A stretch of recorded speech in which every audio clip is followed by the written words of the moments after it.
नमस्कार साथियों, स्वागत है आप सभी का अंकित इंस्पायर्स इंडिया पर। मैं हूं अंकित अवस्थी। वर्तमान परिदृश्य में जिस प्रकार के हालात आपने बनते दुनिया में देखे, वहां पर कुछ चुनौतियां आपने और हमने बहुत अच्छे से महसूस की हैं।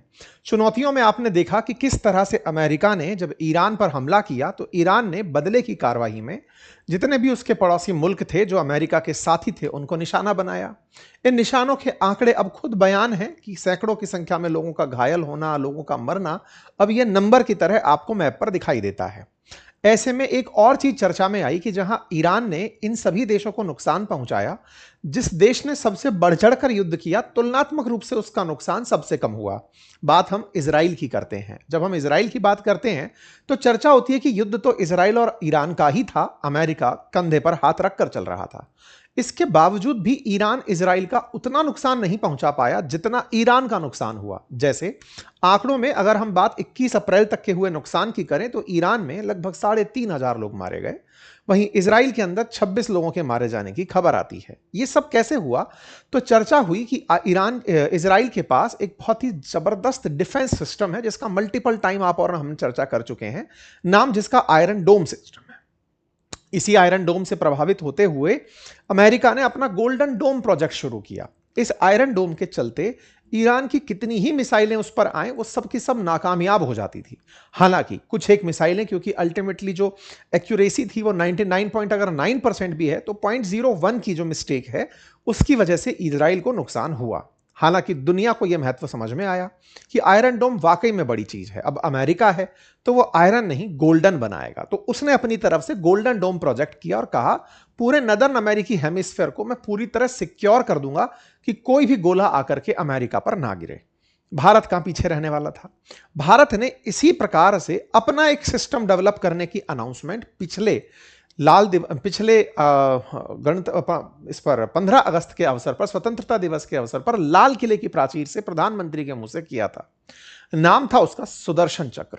आज फिर से उसकी चर्चा होने लगी है। प्रधानमंत्री के द्वारा की गई घोषणा का क्या एग्जीक्यूशन हुआ और क्या होने जा रहा है, चर्चा क्यों उठी, उसका भी मैं आपको रेफरेंस दे देता हूं। चर्चा इसलिए उठी कि हमारा दुश्मन पाकिस्तान चीन के साथ मिलकर के हाल ही में एक सैटेलाइट लॉन्च किया है और पिछले साल से लेकर अब तक ये चौथी सैटेलाइट है। और ये जो सैटेलाइट है, इसका असल उद्देश्य बताया गया है कि डिजास्टर को देखने के लिए, कृषि को मैनेज करने के लिए, तूफान वगैरह पकड़ने के लिए है, लेकिन वास्तविकता में ये भारत पर निगरानी रखने के नाम पर इन्होंने सैटेलाइट लॉन्च किया है। आज सैटेलाइट लॉन्च हुआ है, कल को सैटेलाइट के थ्रू हमले प्लान किए जाएंगे। ऐसे में भारत के सुदर्शन चक्र की चर्चा फिर से होने लगती है। चर्चा होने लगती है कि हमारे देश में जो मिशन सुदर्शन चक्र अनाउंस हुआ था वो कहां तक पहुंचा। उम्मीद की जा रही है कि उस सुदर्शन चक्र के आने के बाद दुश्मन हम पर हमला नहीं कर पाएगा। तो चलिए आज के सेशन में इन सारी बातों को आपके साथ डिस्कस करते हैं कि भारत का सुदर्शन चक्र किस तरह से गोल्डन डोम से भी शायद एक नेक्स्ट लेवल का कदम होगा। भारत के द्वारा अनाउंस किया गया यह सुदर्शन चक्र किस तरह से 3 लेयर सिक्योरिटी मैनेज करेगा, क्या क्या इसके अंदर सुविधाएं होंगी और कब यह अपडेट होकर लॉन्च होने जा रहा है, सारी बातें डिटेल में करते हैं। उससे पहले आपसे एक रिक्वेस्ट करते हैं। रिक्वेस्ट है चैनल सब्सक्राइब करने की। आपके चैनल के नीचे सब्सक्राइब का ऑप्शन दिया हुआ है, जहां आप वीडियो देख रहे हैं उसे क्लिक कर दीजिए और इसे क्लिक करके उस ग्रुप में शामिल हो जाइए जिन्होंने हमें ऑलरेडी सब्सक्राइब किया हुआ है। भविष्य में आपको इस तरह के हमारे अपडेट्स वहां पर तत्काल प्रभाव से मिलते रहते हैं। आइए आगे बढ़ते हैं। चर्चा ही सुदर्शन चक्र की कैसे आई? हुआ यह कि शनिवार रात को चीन ने पाकिस्तान के एक नए सैटेलाइट, नाम था इसका PRSCE-03, इसका सफलतापूर्वक लॉन्च किया। यह लॉन्च इन्हें ताइवान सैटेलाइट लॉन्च सेंटर से किया था। इसको लॉन्च करने के लिए जो इन्होंने रॉकेट काम में लिया उसका नाम लॉन्ग मार्च 6 कैरियर रॉकेट था, जिसने सैटेलाइट को ले जाकर अंतरिक्ष में उसकी सुनिश्चित कक्षा में डाल दिया। लेकिन चीनियों ने और पाकिस्तानियों ने अपने लेटर में यह कहीं नहीं बताया कि इसे कहां पर छोड़ा गया। लो अर्थ ऑर्बिट में, मिडिल अर्थ ऑर्बिट में, हाई अर्थ ऑर्बिट में नहीं बताया गया। बस यह आया कि पाकिस्तान का इंडिजीनियस EO3 सैटेलाइट जो है वो माइलस्टोन हमने स्थापित कर दिया है। बकायदा पाकिस्तान के द्वारा इसकी तस्वीर लॉन्च की गई। देखिए हमने कितनी बड़ी कामयाबी अर्जित कर ली है। पाकिस्तानी इस बात को बताने से बचते रहे कि यह काम हमने चाइना की मदद से किया है, लेकिन चाइना ने इस बात को ज्यादा देर तक नहीं रखा। उसने थोड़ी ही देर बाद डाल दिया कि ये हमने अपने लॉन्ग मार्च 6 रॉकेट से किया है और हमने इसे सक्सेसफुली लॉन्च करके उसकी प्रीसेट ऑर्बिट में, यानी कि जो पूर्व निर्धारित कक्षा थी, हमने वहां उसे छोड़ दिया है। यह कारनामा इन्होंने ताइवान सैटेलाइट लॉन्च सेंटर से किया। अच्छा, अब ये होता क्या है, आसान भाषा में मैं कई बार पहले भी बता चुका हूं। हम लोग दिवाली के समय जब पटाखे चलाते हैं तो उसमें से एक रॉकेट भी होता है। वो रॉकेट जिसमें आग लगती है तो वो ऊपर की तरफ जाता है, तो समझिए कुछ वैसा ही रॉकेट ये भी है जो इन्होंने चलाया। अब ये जो रॉकेट इन्होंने चलाया ना, ये जिसमें आग लगी और ये उठा, इसके कैप पर एक पेलोड ले जाने का सिस्टम होता है और उस पेलोड में ही सैटेलाइट को रख दिया जाता है। तो ये रॉकेट जब आग लगते हुए ऊपर जाता है तो ये उस हाइट तक पहुंचता है जहां तक इसे पहले से निर्धारित किया गया कि यहां तक सैटेलाइट पहुंचाइए। अगर नियत की मतलब दूरी है कि 500 किलोमीटर तक पहुंचे तो लो अर्थ ऑर्बिट, 1000-2000 तो मिडिल अर्थ ऑर्बिट और 35,000 तक हाई अर्थ ऑर्बिट की रेंज को माना जाता है। ऐसे में इसके पेलोड्स जब रखे हुए जाते हैं तो इन पेलोड्स में सैटेलाइट रख देते हैं, अलग अलग सैटेलाइट्स रखे जाते हैं। जैसे भारत भी जब अपने सैटेलाइट्स भेजता है तो इनके रॉकेट का नाम GSLV, PSLV, ये रॉकेट्स हैं हमारे पास। पाकिस्तानियों के पास में अपना ये सिस्टम सक्सेसफुली कामयाब नहीं है। ऐसे में ये चाइना की मदद से अपने सैटेलाइट को भेज दिए। अंतरिक्ष में ये सैटेलाइट पहुंचा तो खबर आई कि ये चौथा सैटेलाइट है। इससे पहले इन्होंने 2025 में भी सैटेलाइट भेजे थे। तो देखो अक्टूबर 2025 की न्यूज कटिंग, ऐसे देखो फरवरी 2026 की न्यूज कटिंग, तो 3 बार इन्होंने सैटेलाइट्स भेजे। तो अक्टूबर 25 में भेजा, फरवरी 26 में भेजा, इन्होंने 3 बार सैटेलाइट ऑलरेडी भेजे हुए हैं। तो कुल मिलाकर चीन पाकिस्तान की मदद के लिए सैटेलाइट्स भेज रहा है। इतना ही नहीं, चाइना तो अब पाकिस्तान के 2 एस्ट्रोनॉट्स को लेकर अंतरिक्ष भी घुमाने ले जा रहा है। चाइना ने अपना तियांगोंग स्पेस स्टेशन अंतरिक्ष में स्थापित किया था 2021 में। जैसे इंटरनेशनल स्पेस स्टेशन है ना, जैसा भारत अपना गगनयान बनाना जा रहा है ना, वैसे ही चाइना वालों का एक तियांगोंग स्पेस स्टेशन है जो ऑलरेडी अंतरिक्ष में तैर रहा है। 2021 से ऑपरेशनल है, 3 लोग उसमें रहते हैं। तो इसमें 2 पाकिस्तानियों को ले जाने की बातचीत चल रही है कि चलो भाई 2 पाकिस्तानियों को हम अंतरिक्ष घुमाकर लेकर आएंगे। ये सारे काम ये जो करते हैं स्पेस स्टेशन तक पहुंचने के, उसके लिए जैसे भारत में श्रीहरिकोटा है, ऐसे ही इनके यहां पर ताइवान करके जगह है, वहां से इसे लॉन्च किया जाता है। अच्छा, अब ये तो हो गया इनका अपडेट। हमें क्यों चिंता? हमें चिंता इसलिए, जैसे आप मान लीजिए कि मैं आपके घर के बाहर एक कैमरा लगा दूं, मुझे आपके घर की सारी सूचनाएं मिलने लगे। अब मैं ऐसा कैमरा लगा दूं कि पूरा ड्रोन बनकर वो आपके घर के अंदर तक की तस्वीरें लेता रहे, आप पूरी तरह मॉनिटर होते रहेंगे। अब अगर मुझे ये जानकारी है कि आप मेरे दुश्मन हैं तो मैं आपकी पूरी निगरानी रखना चाहूंगा। पाकिस्तान तो हमारा सख्त दुश्मन है, तो वो तो हमारी एक एक निगरानी रखना चाहेगा, और चीन के साथ मिलकर तो वो उस निगरानी को और ज्यादा करना चाहेगा, क्योंकि तकनीकी में चीन बहुत फार बेटर हो चुका है। ऐसे में भारत की चिंताएं होना लाजमी है कि भैया सुनो, ये जो ऊपर अंतरिक्ष में तुम कैमरा भेज दिए हो जिससे आप पूरा पूरा भारत को फोटो खींच के देखोगे, अब हम क्या कर सकते हैं, हम अपनी सुरक्षा के लिए क्या कर सकते हैं, और कैसे हमारी सुरक्षा और बेहतर हो कि दुश्मन कभी हमारे ऑलरेडी भेजे हुए सैटेलाइट्स को नुकसान ना पहुंचाए। यहीं से चर्चा निकली कि चलो भाई भारत को सुरक्षित करते हैं। भारत को सुरक्षित करें किससे? होने वाली मिसाइल हमले से, फाइटर जेट्स के हमले से। तो करने के लिए क्या करें? तो हमने अपने दिमाग में सबसे पहली चर्चा निकाली हमारे अपने SBS-3 सिस्टम की। SBS-3 सिस्टम की चर्चा सुदर्शन चक्र की चर्चा के रूप में निकल कर आई, जिसे स्पेस बेस्ड सर्विलांस सिस्टम कहते हैं। असल मायने में भारत ने 27,000 करोड़ का अगले 10 साल के लिए बजट रखा है 52 सैटेलाइट भेजने का। इन 52 सैटेलाइट सिस्टम को संयुक्त रूप से सुदर्शन चक्र कहा जाएगा, जिसमें से 21 सैटेलाइट को भेजेगा इसरो और 31 सैटेलाइट प्राइवेट कंपनियों के द्वारा भेजी जाएंगी। 2026 का जो तीसरा जो वो होगा, थर्ड क्वार्टर जो होगा अगस्त सितंबर के बाद का, उस समय इन सैटेलाइट्स को भेजने की सुर्खियां आपको सुनने को मिल जाएंगी।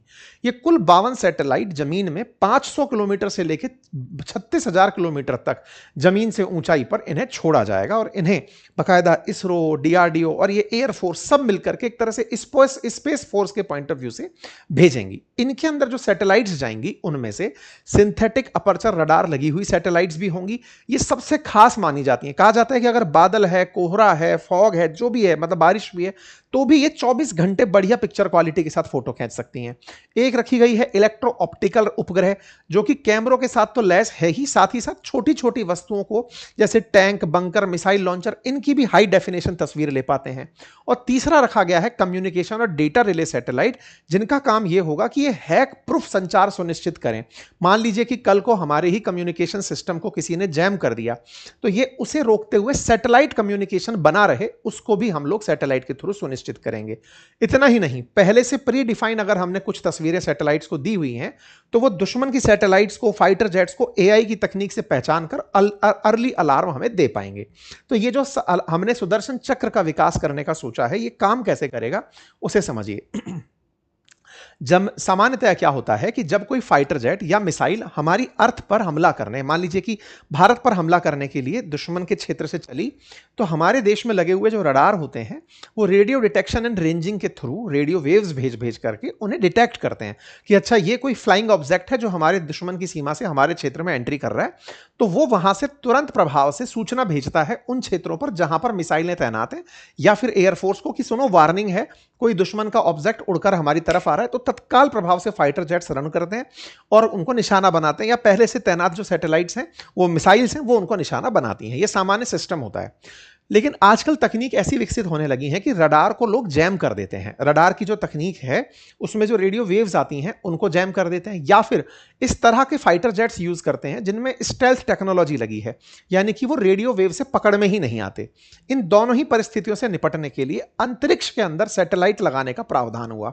जैसे अवाक सिस्टम जो अमेरिका लेकर चलता है, जिसको हाल ही में ईरान ने ध्वस्त किया था, वो सिस्टम क्या करता है, आसमान में उड़ते हुए फोटो खींचता है नीचे की, कि ऊपर से देख लूंगा अगर कोई उड़ रहा होगा। यानी कि रडार वो उल्टा चला के चलता है ताकि दुश्मन उसको टारगेट ना बना पाए। सैटेलाइट भी कुछ ऐसा ही सिस्टम है, लेकिन इसमें वो और कई तकनीक का, जिसमें पिक्चर के माध्यम से चीजों को पकड़ने का, सेंसेस करने का प्रयास करेंगे। ये जो बहुत ज्यादा हाई अपर्चर कैमरे लगाए जाएंगे, इनका उद्देश्य यही होगा कि ये दुश्मन की उस मूवमेंट को नजर रख पाएंगे और ये टारगेट नहीं किए जा सकेंगे क्योंकि बहुत ऊंचाई पर हैं। जैसे अभी ईरान इजराइल वॉर में आपने देखा कि ईरान ने कैसे रडार को निशाना बनाया था, ईरान अमेरिका के। यहां पर जब आप इतने आसमान में 36,000 किलोमीटर तक हो तो सुरक्षा तुलनात्मक रूप से ज्यादा अच्छे से हो पाती है। ऐसे में जब सुदर्शन चक्र का इस तरह यूज होगा कि वो दुश्मन के आने वाले किसी भी जहाज का, फाइटर जेट का या मिसाइल की सूचना हमें दे पाए, और सैटेलाइट कम्युनिकेशन के थ्रू तत्काल प्रभाव से हमारे S-400 सिस्टम, हमारे आकाश डिफेंस सिस्टम, हमारे ड्रोन्स, हमारी मिसाइल, इनको सूचना भेज पाए कि चलो साहब हमारे ऊपर कोई हमला हुआ है, आपको रिएक्शन देना है। तो एक प्रकार से दोहरी सुरक्षा सुनिश्चित करेगा। इतना ही नहीं, जो हमारे ऑलरेडी इस तरह के भेजे हुए सैटेलाइट्स हैं उनकी भी सुरक्षा करेगा, क्योंकि ये जो अभी हम स्पेस बेस्ड सर्विलांस 3 लॉन्च कर रहे हैं, जिसे सुदर्शन चक्र कहा गया, जिसे प्रधानमंत्री ने अभी 15 अगस्त के अवसर पर लाल किले की प्राचीर से अनाउंस किया था, उससे पहले भी हमारा SBS-1 SBS-2 चल रहा है। अटल जी के टाइम पर ही सबसे पहले सैटेलाइट छोड़े गए थे जो कि धरती की तस्वीरें खींचने के लिए थे, ताकि दुश्मन पर निगरानी भी आसानी से रखी जा सके। लेकिन अब इसका उद्देश्य केवल एक स्पेस फोर्स के तरीके से होगा, यह अपने आप में एक बड़ी चर्चा बनती है। उदाहरण के लिए जो SBS यानी कि जो स्पेस सर्विलांस का हमारा चरण है, उसके लिए प्रथम चरण जो था वो 2001 में ही शुरू कर दिया था, जिसमें हमने Cartosat 2A, Cartosat 2B, RISAT 2, Eros 2 इन सैटेलाइट्स को भेजा था। इसके बाद हमने SBS-2 यानी स्पेस बेस्ड सर्विलांस का सेकंड फेज 2013 में लॉन्च किया था, जिसमें हमने राइसैट, कार्टोसैट, कार्टोसैट, कार्टोसैट, कार्टोसैट, माइक्रोसैट, ये सारे सैटेलाइट्स भेजे थे। मतलब इन सैटेलाइट्स के थ्रू अभी तक हम तस्वीरें तो बढ़िया से ले पाते हैं, लेकिन अभी इनको डिफेंस सिस्टम के साथ कनेक्ट नहीं किया हुआ है।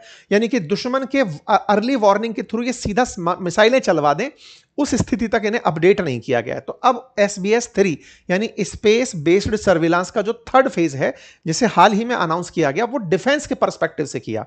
ऑपरेशन सिंदूर बीतने के बाद जब भारत ने यह एहसास किया कि हमारे देश पर पाकिस्तानियों के जो हमले हो रहे थे उन्हें हमारे डिफेंस सिस्टम्स ने नाकामयाब किया था। आपने बॉर्डर पर बहुत से हमले होते हुए सुने और उन्हें न्यूट्रलाइज होते हुए सुना। तो इसी को ध्यान में रखते हुए प्रधानमंत्री ने 15 अगस्त 2025 को जब लाल किले से संबोधन दिया, तब उन्होंने कहा कि अब हमारा ये जो देखा हमने नमूना अभी पाकिस्तान के हमलों का, उससे अब ये और ज्यादा इंटेंशन क्लियर हो गया है कि हमें सुदर्शन चक्र ऑपरेट करना पड़ेगा।